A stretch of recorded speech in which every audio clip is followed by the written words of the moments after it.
I'm back. Yeah, here we go, Tideman. I'm gonna need some help with this one. See, even that was supposed to be funny. I want you guys to funny this up a bit for me. So think of a way to tell this script better. The script says, why do we go flat? But we're afraid to ask. Yeah, that's probably not funny enough. But why do we go flat and what we can do about it? So my reworked many times script read something like this.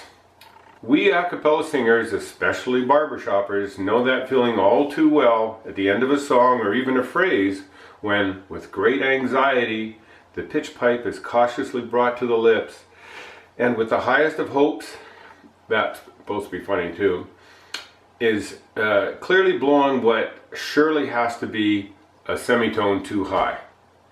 Of course, we all know that, no, we're flat. The pipe's right, we're flat. But it sure sounds like it's blown way too high.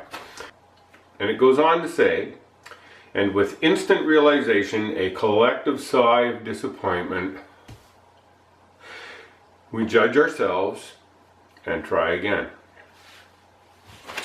So maybe you can think of, a skit or actual footage or something, but it'd be really nice for other a cappella singers or our wives or anybody to really see that experience.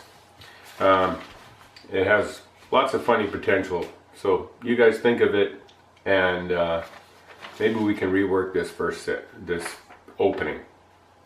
So I'm going to go on and read from the script now, and it says, so universal and consistent is this phenomena, and by that I mean both the phenomena of going flat and the attitude towards it, that it's conspicuous. Like, it's conspicuous that it could be that common and that consistent.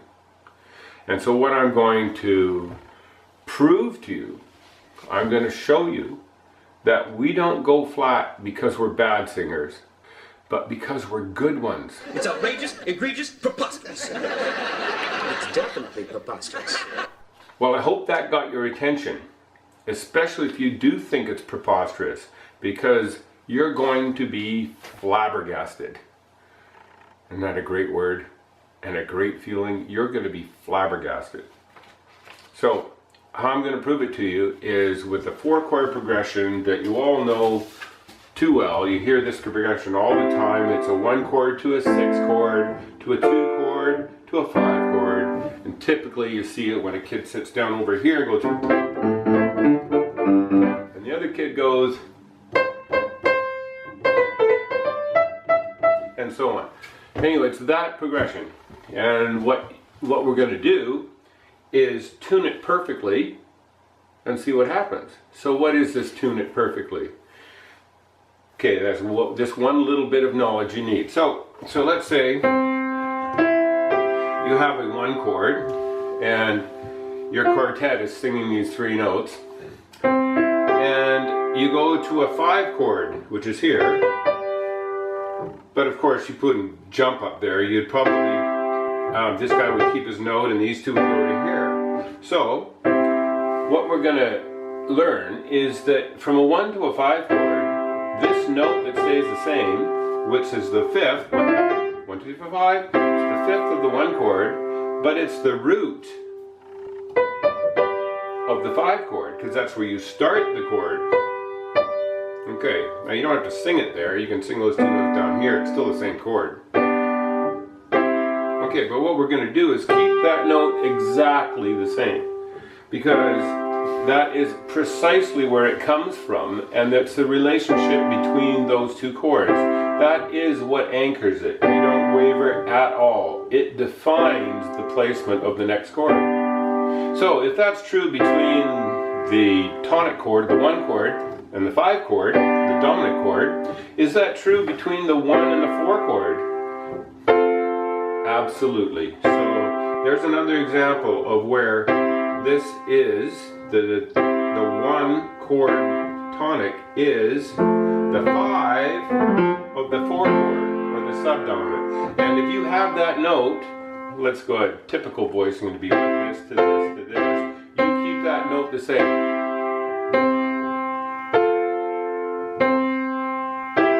You keep it exactly where it is. So now that we're armed with this little bit of knowledge, let's apply it to our 1-6-2-5 progression and have a perfectly tuned sequence of chords where we're not going to have this pitch pipe disappointment. So I'm going to tune each chord perfectly with the pitch correction software called Melodyne. And I don't mean equal temperament like a piano or guitar that plays the exact same amount out of tune regardless of the chord or key. I mean harmonic tuning that is inherent in every sound and every culture on the planet, let alone every vibration in the universe. It's the perfectly natural tuning that creates lock and ring and the instinctive smile on a baby's face. Trust me, for now, this is how we tune. So here's chord 1, taken straight out of the harmonic series, members 4, 5, and 6.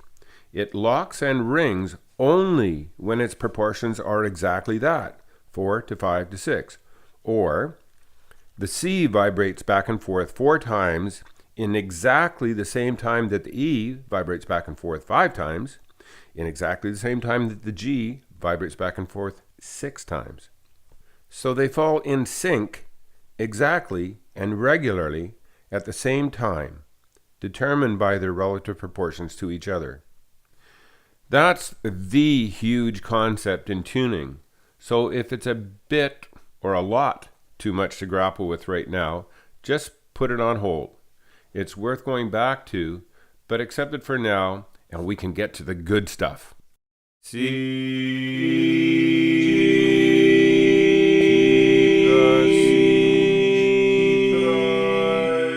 the G, lock an A.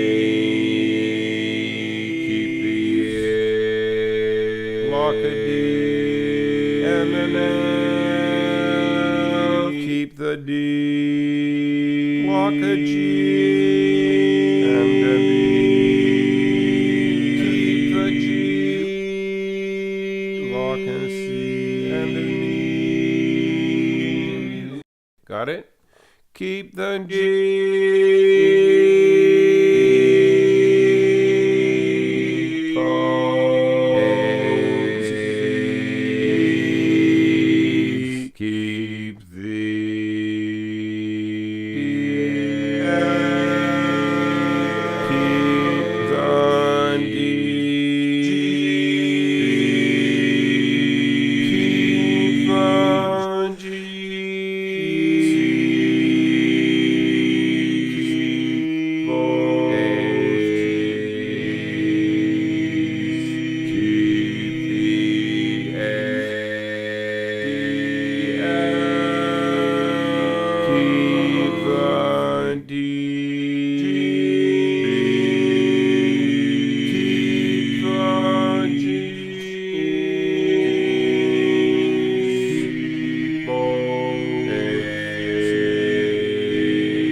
That is where we ended up. Do you remember where we started? C. That's right. That's where we started. Got that familiar sigh of disappointment? Well, now you know that even when you tune it perfectly, if you've made the generalization that we did, that's where you're going to end up. You're going to end up 110 cents flat. That's 110% of a semitone, more than a semitone flat in a short 5 repeats of a 4-chord sequence. And we weren't wrong to keep the C and E when we went to the A minor chord and make the A in tune with that C and the E.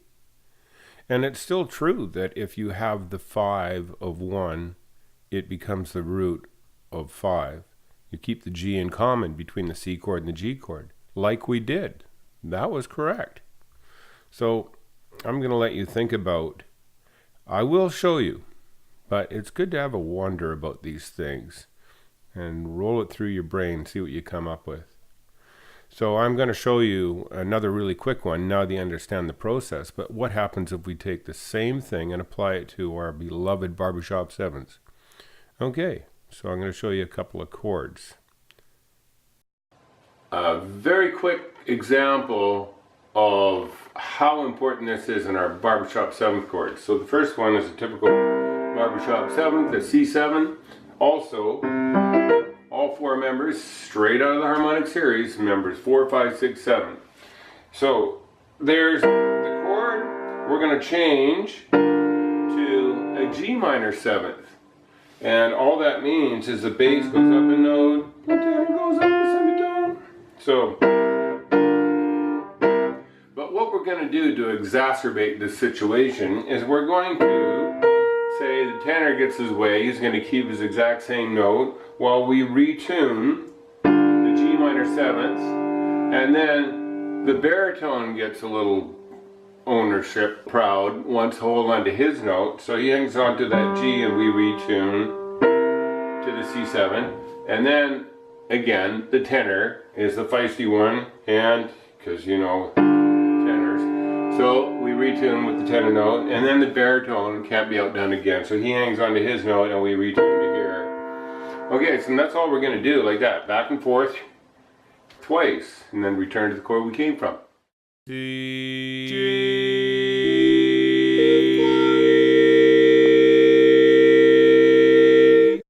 B flat stays the same, B flat,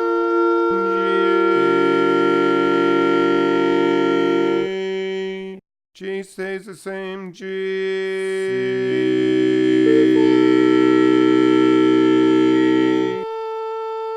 B flat stays the same, B flat,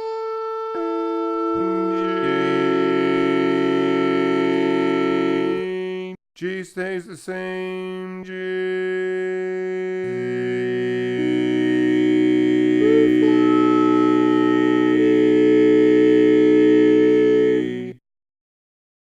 G,